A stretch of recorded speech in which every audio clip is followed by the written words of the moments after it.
Markete. Şu an Moda Market'e iniyorum. Şöyle.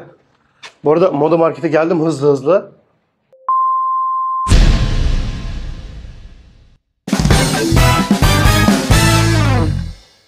Evet. Burası Moda Market. Hemen aşağı kat. Yine görmeyenler varsa burası Moda Market. Yani bayarslan.com sizlere buralardan gönderiyor malzemelerinizi. Şöyle görebilirsiniz. Teşekkür ederim. Evet. 1, 2, Yetiştiniz hocam. 3. Bu çok. Siz yine 10 santim fazla atın ne olur ne olmaz. Evet. Bu da Caroline arkadaşlar. Tamam mısınız? Şöyle buyurun. Veriyorum.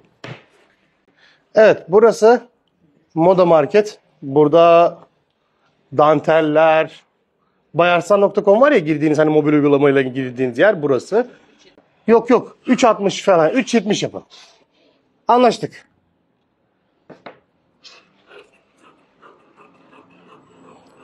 Şöyle Arzu Hanım kesim yaparken de biz de şöyle bir bakalım. Heyecanlıyız. Bayarslan Moda Market. Bak çok güzel bir havası var buranın. Daha çok var içeride de var. Şöyle 3 boyutlu olanlar var çok hoş. Bu da trend olanlar tüllü danteller. Evet şimdi hemen görelim. Bakın eteğe bize alt taraftan altından ne verecek? Şu anda onu görüyoruz. Şöyle alalım. 3,5-3,70 aldık. Tedbir amaçlı 10-20 santim. Bu. Şimdi bu tabii hepsi var ya bizde. Bütün renkler var. 20 renk var. Indigosu var. Şöyle saksı var, bebesi var. Var. Bütün sarısı, turuncusu da varsa hepsi var. Yani turuncuyla sarı varsa hepsi vardır.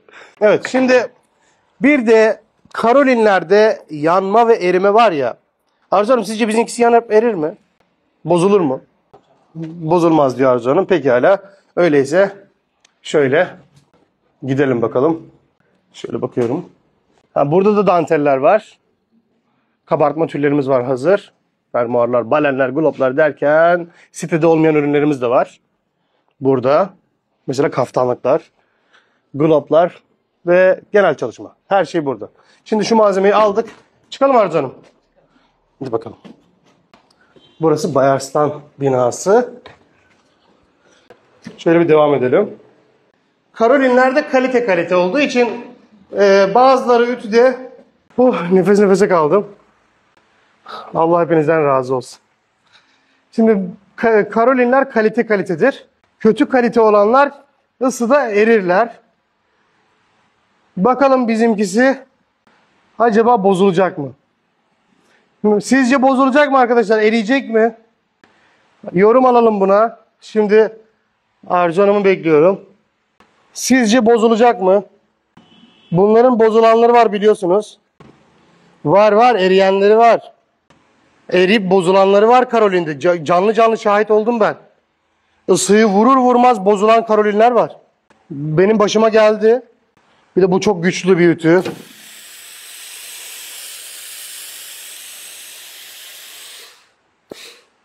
Yavaş yavaş test edeceğim.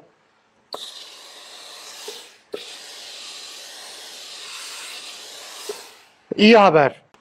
Carolinemiz yaşıyor.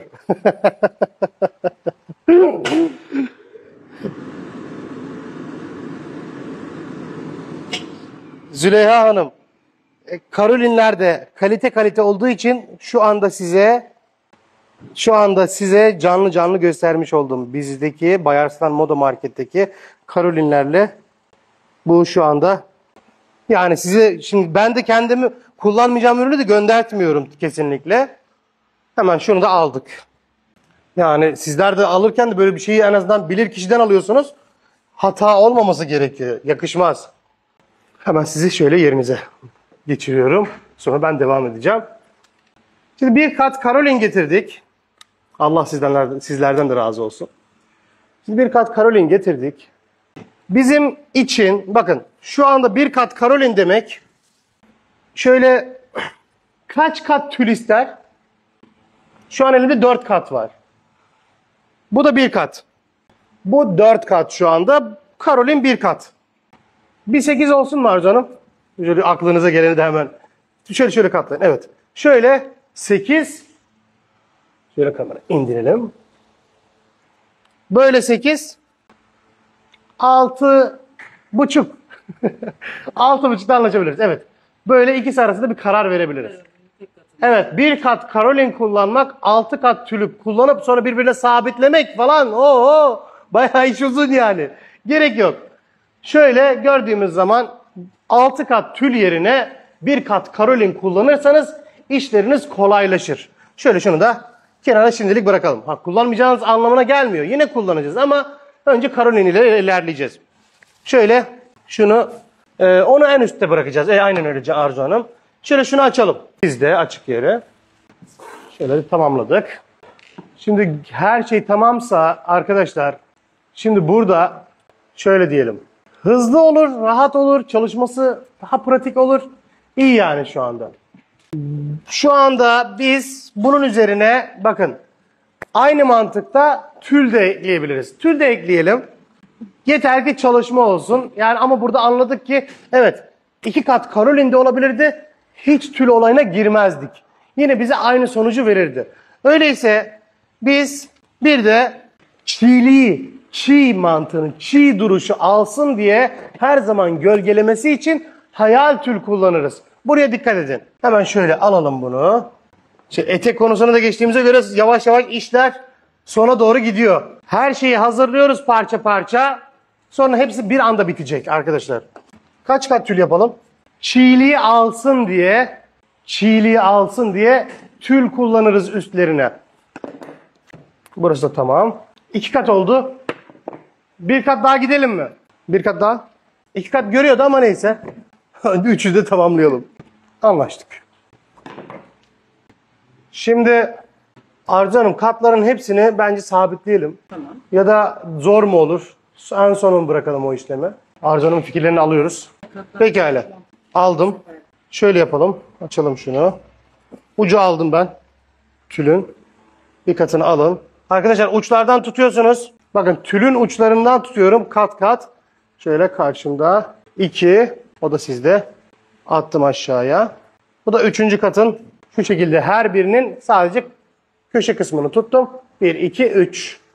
Bunu ayarlamış oldum. Galiba tamamız. Evet. Aynı işlemi bu defa Karolin'de de yapıyorum. Bakın. Bunu da böyle bir kat olarak tutuyoruz.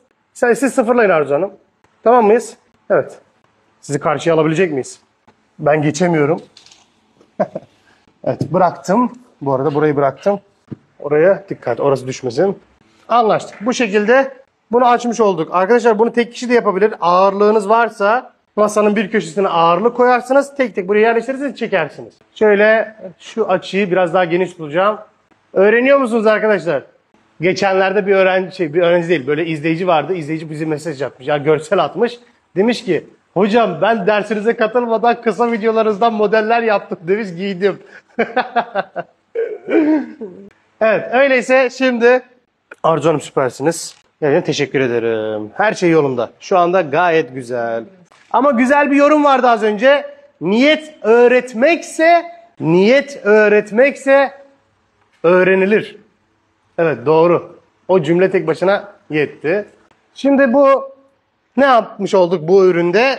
Eni 3 metre olan bu parçayı sağ kanat ve sol kanat tam olarak açmış olduk. Şimdi işin başına kimilerinin çok sevdiği, kimilerinin de sevmediği bir makine geliyor. Sevenleri hemen bu tarafa alalım. Sevenleri Bayarslan grubuna alalım. Kılçık severler. Ben çok seviyorum. Gerçekten kullanımı da çok güzel oluyor.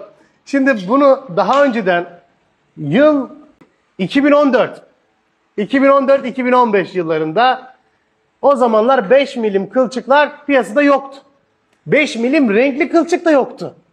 Ben o zamanlar ilk kullandığımda 1 santimlik kılçıklar vardı. O da etiket kılçıklarıydı. Bir de perdeciler kullanıyormuş. Sonradan ben bu türleri şimdi bu hale getiriyordum. Sonra ben bunu nasıl sabitleyeceğim? İğneyle puntala, sonra götür makineye dik veya elle dik. Bir sürü iş. Sonra kılçık girdi hayatıma. Kılçık girdi. Ve bunu ilk kullandığımız zamanlarda inanın o kadar mutlu oldum ki. Ben sonra dedim içim rahatladı. Gerçekten çok güzel.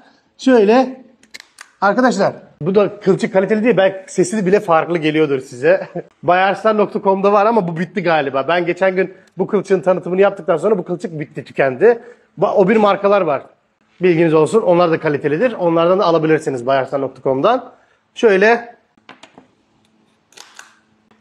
kılçık kalitesi, makinenin kalitesi nasıl hissettiriyor mu? Evet, hissediyorsun. Olduğu gibi, anlatıldığı gibi. Hiç bastırmanıza gerek yok. Favorim. Efendim, biz bunu sabitleyeceğiz de nasıl sabitleyecektik?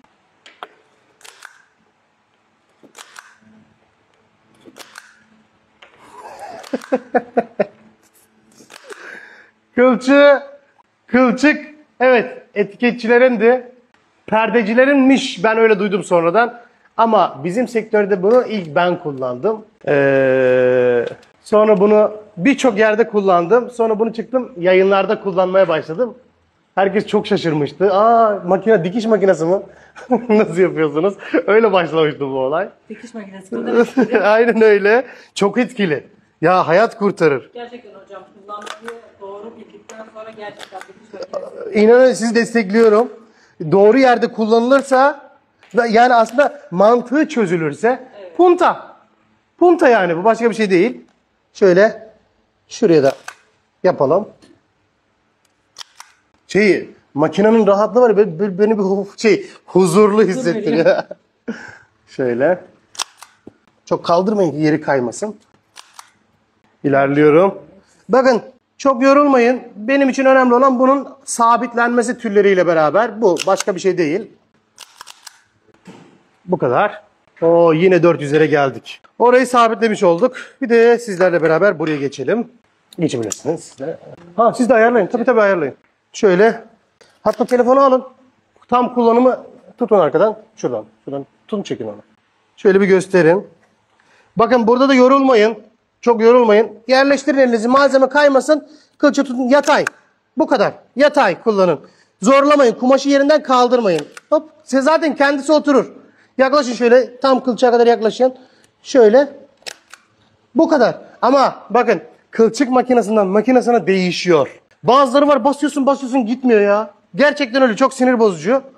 Ama bu öyle değil. Hiç bizi yormuyor. Bu kadar. Şöyle şurayı da görelim. Rahat. Bütün katmanları sabitlemiş olduk.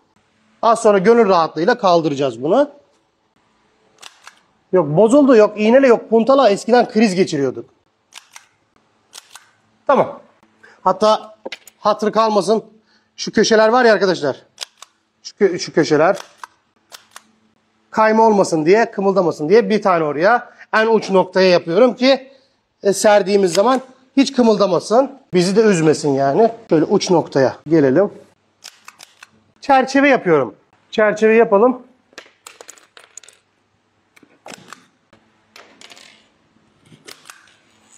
Şunları bir görün. Galiba yeter. Şuraya yapmadık.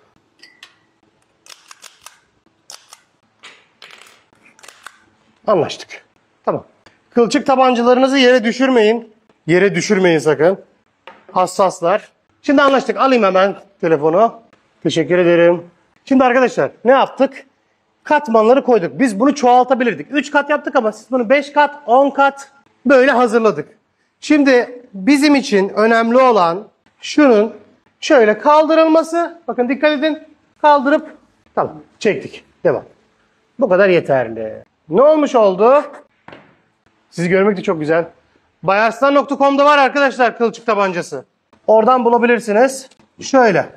Bayarslan.com'dan kılçık tabancasının kılçıkları bu sektöre ait birçok ekipmanı bulabilirsiniz. Direkt hiçbir şey yapmayın. Bayarslan.com diye Google'a yazın çıkar zaten. Şimdi bunu aldık. Yavaş yavaş hazırız gibi gözüküyor. Ben buraya geçeyim mi Arzu Hanım? Siz müdahale edebilirsiniz. Alt katı biraz çekebiliriz. Anlaştık. Tamam bakın. En son kılçıkları atarız. Sorun değil.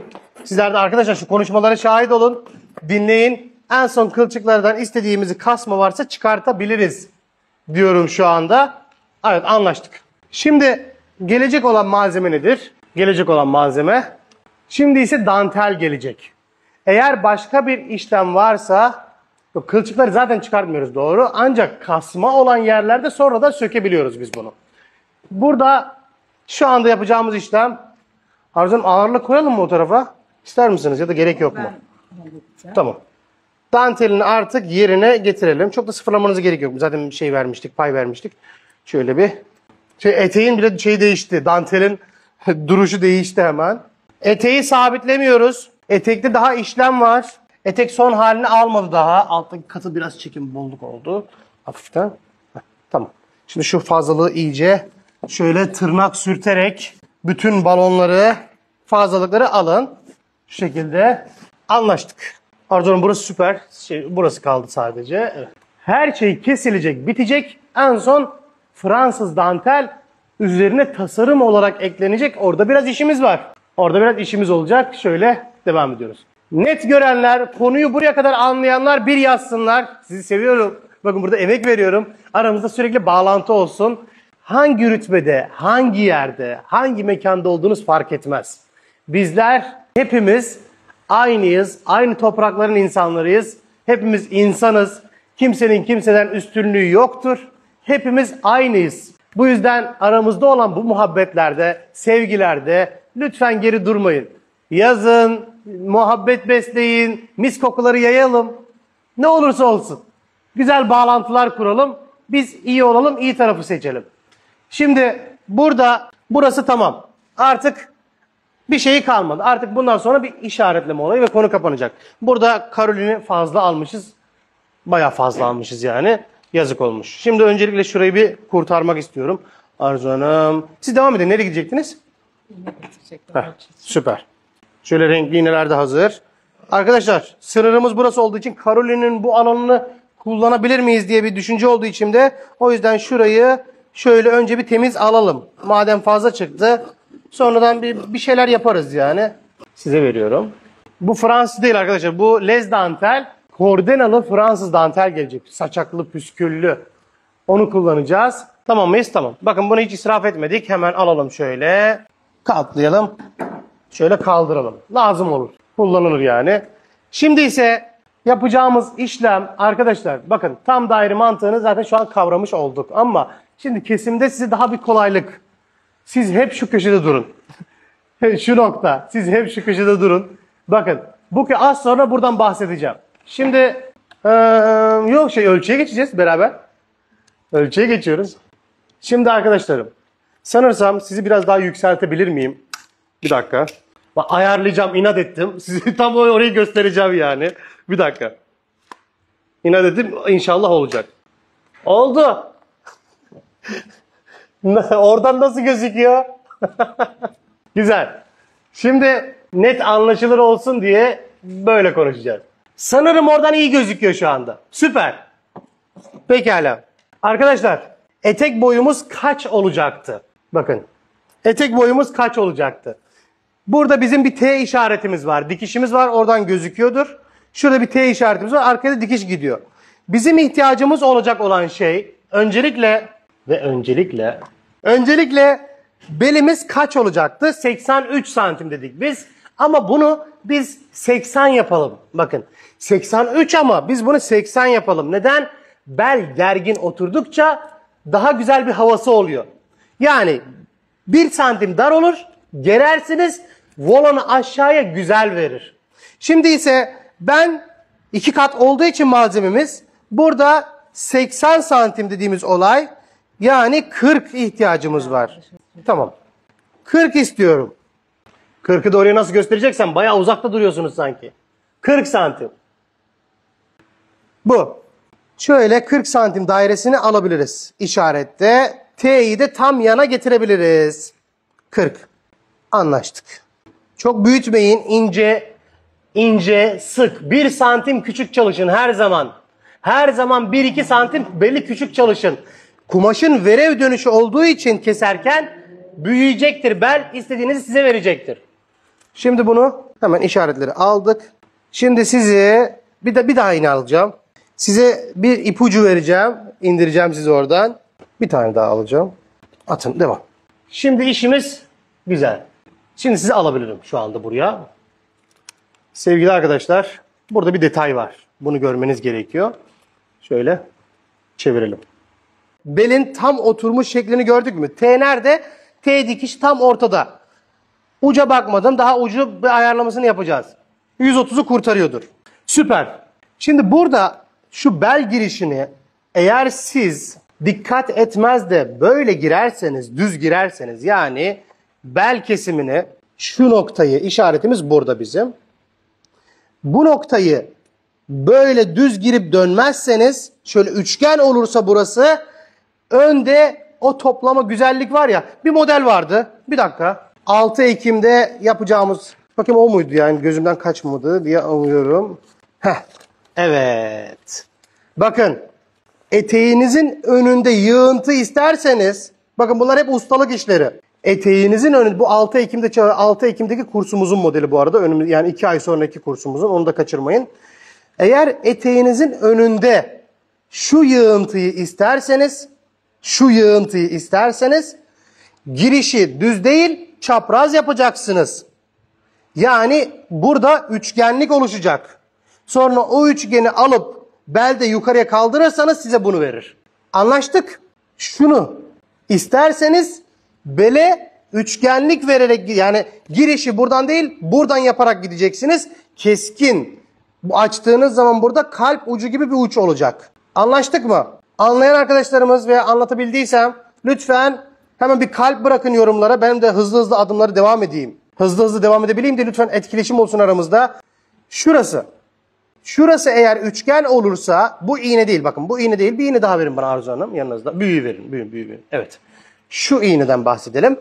Eğer bu kesimi böyle yaparsanız, bakın, size bunu verir. Eğer ki bu kesimi böyle değil de düz girip dönerseniz, buradaki yığıntıyı yanlara dağıtır. Anlaştık. Daha nasıl anlatabilirim yahu?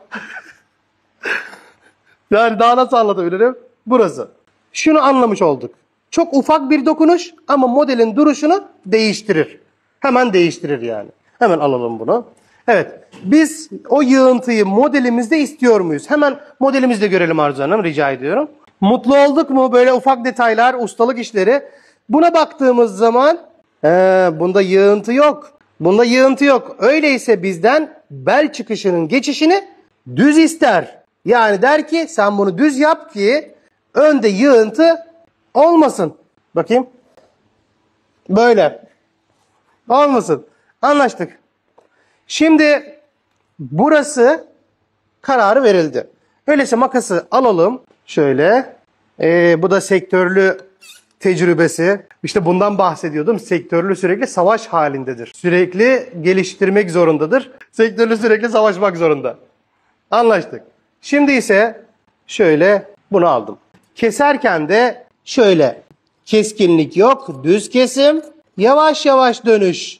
Şunu da alalım. Yavaş yavaş dönüş.